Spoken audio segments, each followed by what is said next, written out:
Hello, my name's John and I'm the owner and driver of Orkney Trike Tours.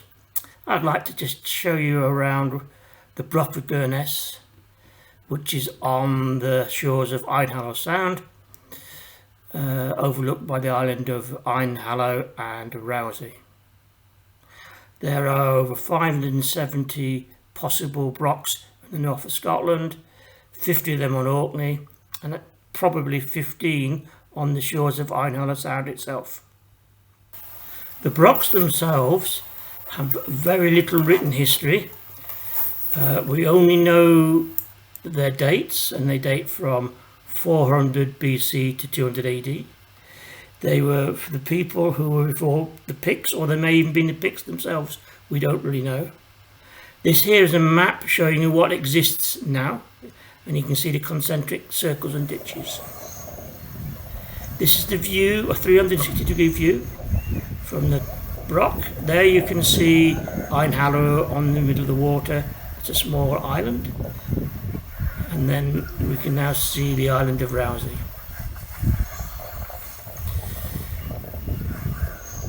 As we pan round, you can see what it's like on a clear day, but this can be quite a wild piece of water in the wind and the wrong tides.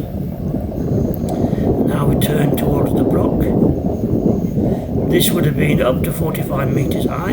It would have had some sort of roof, and it's made from a dry stone wall construction, which means there'd be no mortar, and there would have been passages and stairs in the walls itself.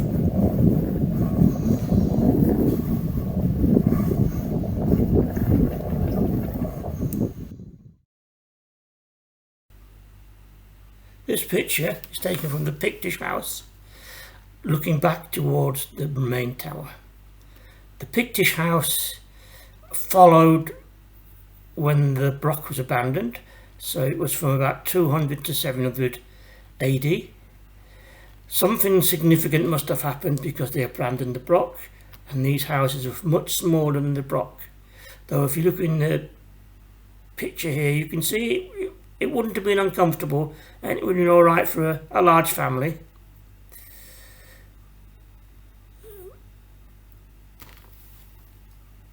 But again, we don't know why it was abandoned. The main Broch was abandoned, and we know that these were abandoned because the Vikings turned up and they took over from the Picts. And that is looking back over Untitled Sound.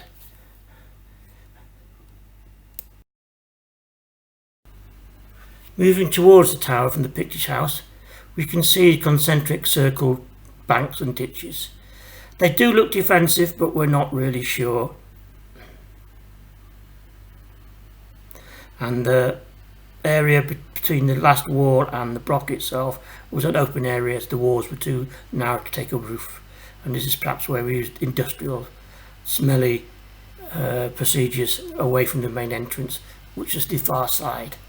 Here you can also see a Viking burial, and you can see the outline in the overgrown grass of a boat burial which had a Viking woman buried in it. The Vikings managed to get everywhere in Orkney, and their graves turn up all over the place. Anyway, back to the entrance. You can see it's an impressive structure. You can see the roof on top of it, and here we can see it now and what we can see as we approach it. The Viking grave is to our right here.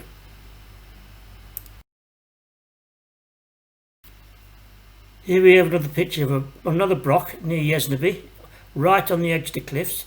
This is the Broch of Boric, which shows you a smaller Broch, but again you can see the dry stone wall in the doorway, and again you can see the view from the other side, so it was definitely there to signal to people coming from the sea that we live here.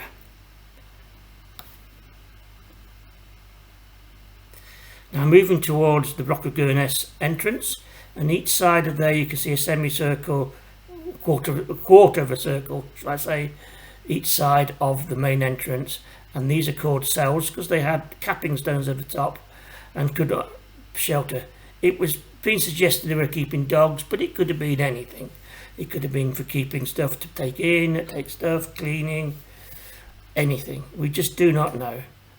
But it was definitely put there for a good reason. Now, as we come through the entrance, you can see this is to our left, a passageway going off inside the walls itself. And you can see there's no mortar. And on the right hand side, again, you can see the same. And just onto the right hand side, you can see a hole, and that's where the log went across to help secure the door so nobody could get in. Now we're standing in the centre of the Broch. Now, underneath that was a well, and salt terrain is what it's also called in archaeological terms, because they were often used as some sort of religious feature. Now, as we pan round, you can see there's been several places where the stone's been renewed. We know this Broch has been rebuilt partially several times as it fell down. And you can see these standing stones on the edges. This is characteristic of a lot of Orkney dwellings, right back to the Scour Braid 5,000 years ago, when their beds and so on were constructed very similarly. You've just seen there, perhaps, that red ash was the actual, as we come round, you quite see it again. This is the actual central hearth, which would have been the central focus of all the building. Now we're looking outside through the entrance, and that's my young wife, who has no idea I'm filming. And there's to the entrance to the left, that's a little entrance into the wall, and just beyond it you can see one of the holes where the log would have gone across to bolt the door. So obviously there is some sort of defensive use for these buildings, but again we don't know if it was more violent, or was it because there were people who were showing off their wealth or their status. Now, as we come out, we will turn to our right in a moment and go around the edge of the building to our right.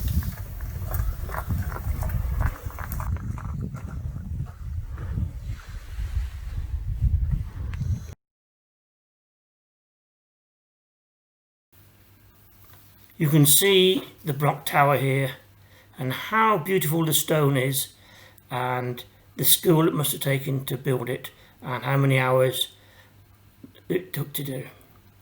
The rubble and all the stonework outside are houses and workshops. And we'll have a look at a few of these as we go around. Again, you can look over the sound. This is a large trough, and it's in the entranceway, so it's been suggested it was some sort of ceremony or ritual, which means, in archaeological speak, we haven't got a clue. But there must have been a reason why you put a trough at the entrance of a room. It's not practical, because you're going to get your feet wet if there was water in it.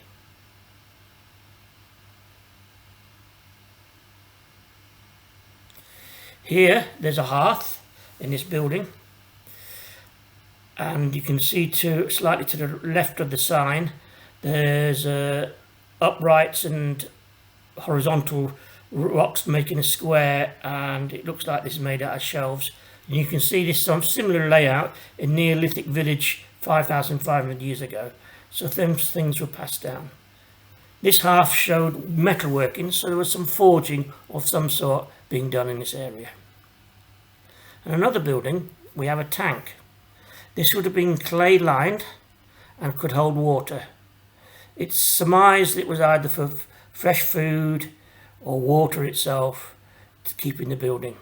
And you see that same tank again 5,000 years ago, or 3,000 years before this, in the village of Scour Braid. Here is what is supposed to be a bedroom or a bed alcove to try and give some privacy. This semicircular building is a kiln, and the kiln would have been for drying corn or possibly pottery. They still have these shaped buildings on Orkney now. Here's one, and this is probably 200 or 300 years old, and you see these quite often on very old houses in Orkney of a very similar kiln for drying corn. So some things pass through the generations from possibly 2,000 or 3,000 years ago.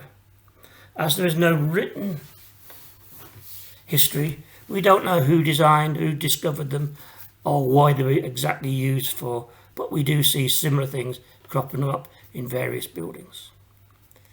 This here is the open area I talked about earlier, and it's directly opposite to the entrance. And as I said, it could be something smelly like slaughtering or making flint tools, something he didn't want to do in the main entrance.